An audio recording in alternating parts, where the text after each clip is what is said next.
क्या काम कर रही है, किस तरीके से यहाँ पर काम किया जा रहा है फेवरिज्म के लिए, खासकर निवेश में और औद्योगिकरण में, उस पर बात होगी। तो चलिए मैं अपने सहयोगी धीरेन्द्र को बुलाना चाहूंगी, वो इस सेशन को आगे बढ़ाएंगे।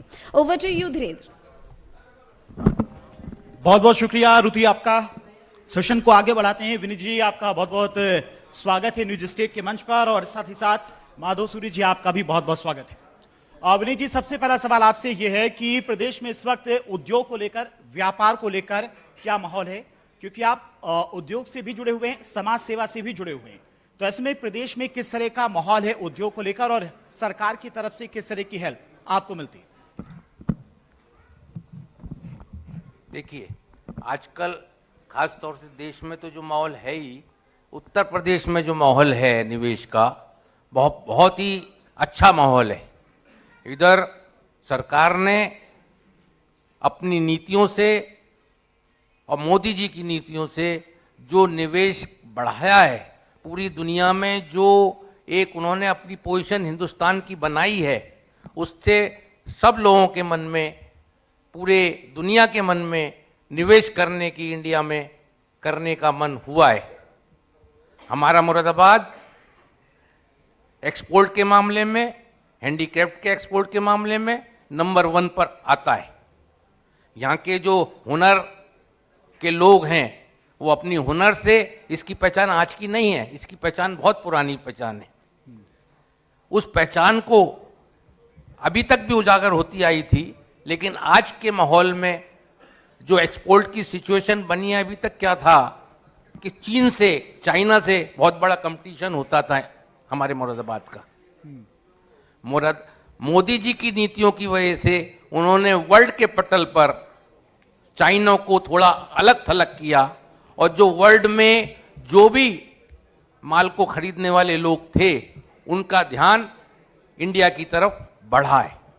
उससे जो कंपटीशन भी हुआ, चाइना से जो होता था, हम लोगों का एक्सपोर्ट में कंपटीशन होता था, उसमें कमी आई, और जो बिजनेस कोविड में होने के बाद भी जो घट रहा था या घटने की उम्मीद थी, वो बिजनेस भी 20% 30% बढ़ा।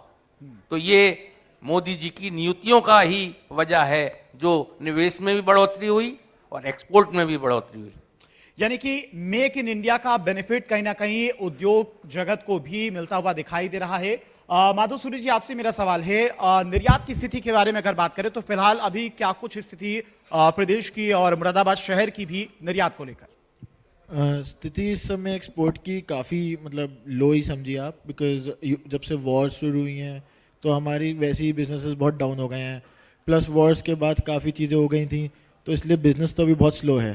प्लस हमें एक्सपेक्टेड था कि 2024 में बिजनेस ग्रो होगा, बट उस हिसाब से ग्रोथ अभी हमें दिख नहीं रही।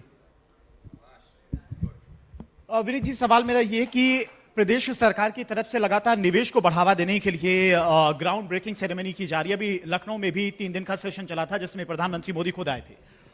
मुख्यमंत्री काफी सजग हैं, प्रदेश में निवेश आए, यहाँ के स्थानीय लोगों को रोजगार मिले, उनको बाहर दूसरे प्रदेशों में जाकर रोजगार या नौकरी ना करनी पड़े, अपने परिवार के साथ रहे, तो उसका कितना असर ग्राउंड पर दिखाई दे रहा है? देखिए, ग्राउंड सेरेमनी जो अभी निवेश की सेरेमनी 4 हुई थी लखनऊ में, मेरे को भी अच्छी खासी सिचुएशन में है। 10,000 लोग हमारे यहाँ इन हाउस काम करते हैं, 20,000 लोग ऐसे जुड़े हुए हैं जो कि जॉब वर्क का काम करते हैं और हमारे इस बिजनेस से जुड़े हुए हैं। तो मैं तो ये समझता हूँ, हम लोगों ने, जो हमारे बाबूजी थे श्री नारायण कुमार लोहिया जी, स्वर्गीय नारायण कुमार लोहिया जी, उनका मकसद ही ये था कि हम ऐसे उद्योग लगाएं जिसके अंदर रोजगार पूरक हो। तो मुरादाबाद एक ऐसा शहर है जहां पर आप रोजगार देने की सिचुएशन में रहते हैं। तो आज आप देखें तो हमारी ग्रुप से ही लगभग 30,000 लोगों को रोजगार मिलता है। 10,000 तो इन हाउस काम करते हैं, 10,000 फैमिलियां, जिसमें हिंदू भी हैं, जिसमें मुस्लिम्स भी हैं, और सब बड़े प्यार से, अमन से काम करते हैं। 20,000 लोग ऐसे हैं जो जॉब वर्क करते हैं। तो जहाँ तक मैं समझता हूँ, एक्सपोर्ट के मामले में जो नेचर वाइज लोगों का रुझान हिंदुस्तान की तरफ हुआ है, वो बढ़ा है। और आने वाले समय में मुझको उम्मीद है कि आने वाले समय में, क्योंकि क्या होता है, जब आप कोई भी मकान बनाते हैं तो शुरू के साल में उसकी नींव दिखाई नहीं देती, कहाँ पर काम हो रहा है पता ही नहीं लगता।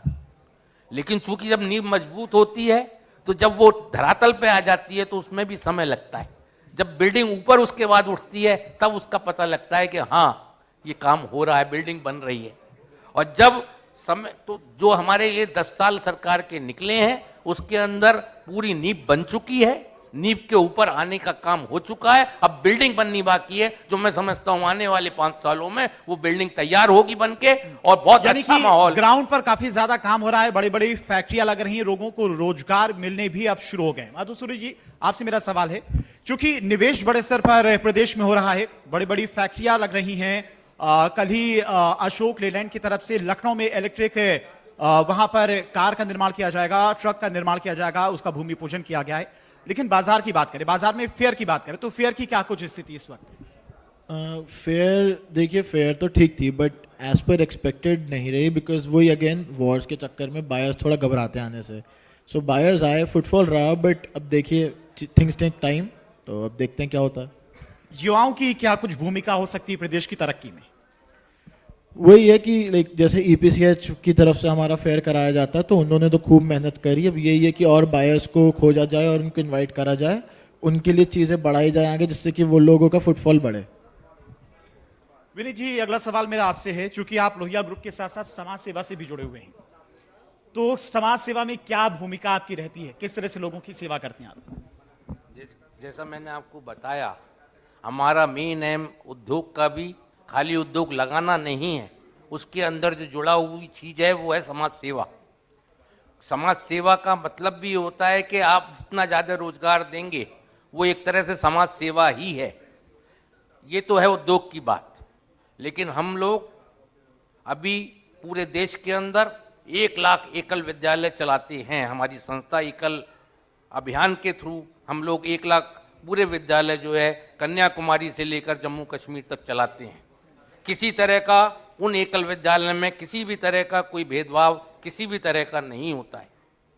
इसके अंदर प्राथमिक शिक्षा दी जाती है। प्राथमिक शिक्षा से मतलब ये है कि 4 साल से 5 साल से 10 साल तक के बच्चों को विलेज के अंदर, जहाँ पर गवर्नमेंट के भी स्कूल नहीं होते, वहाँ पर हम उनको प्राइवेट शिक्षा देते हैं।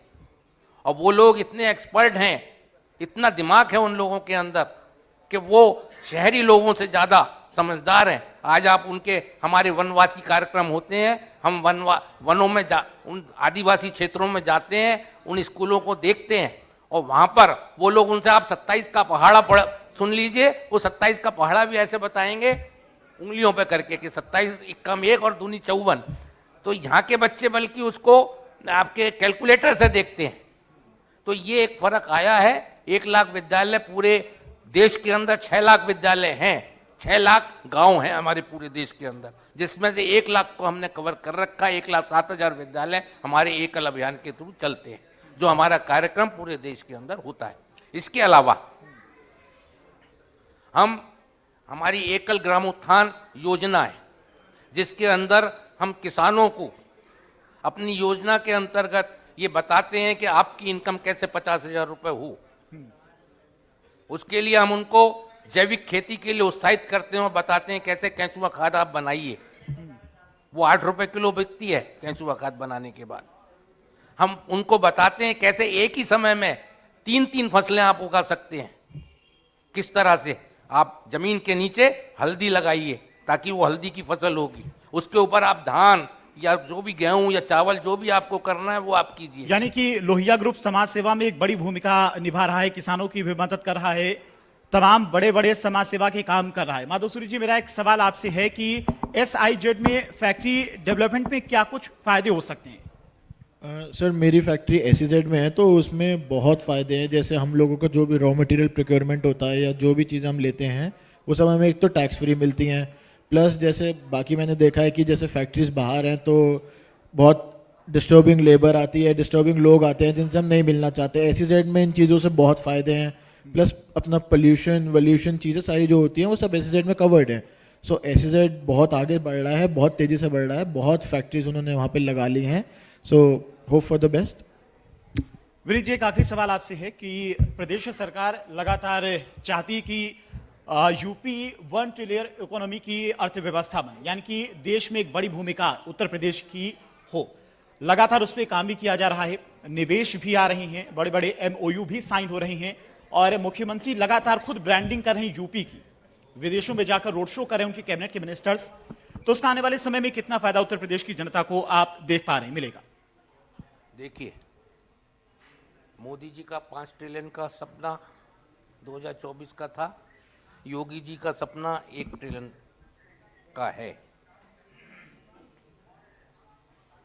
ये सपना पूरा हो सकता है अगर हम सब देशवासी मिलजुल कर आपस में, मुरादाबाद तो एक ऐसा शहर है, अमन का शहर है, इतने 50-50% हिंदू मुस्लिम रहते हैं, लेकिन आप देखिए कि इतना प्यार है आपस में सब लोगों के। अब हमारी फैक्ट्री में भी 5000 आदमी हिंदू हैं जो काम करते हैं, 5000 लोग मुस्लिम हैं काम करते हैं, पूरा अमन चैन भाईचारा पूरी तरह रहता है सब लोगों में।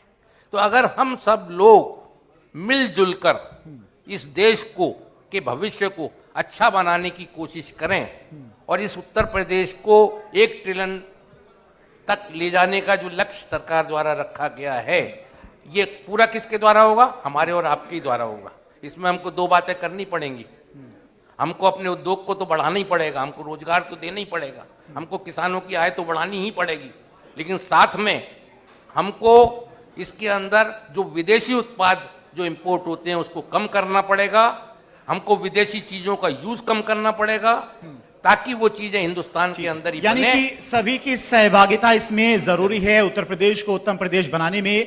फिलहाल विनीत जी, आपने अपना कीमती वक्त दिया, बहुत बहुत शुक्रिया। माधोसूरी जी, आपका भी बहुत बहुत शुक्रिया न्यूज स्टेट पर आने के लिए, अपना कीमती वक्त देने के लिए बहुत बहुत शुक्रिया। तो न्यूज स्टेट पर लगातार दिग्गजों के आने का सिलसिला जारी है, दिग्गजों के साथ में अलग अलग मुद्दे पर लगातार हम बातचीत भी करते रहेंगे। फिलहाल रुकते हैं यहाँ पर एक छोटे से ब्रेक के लिए।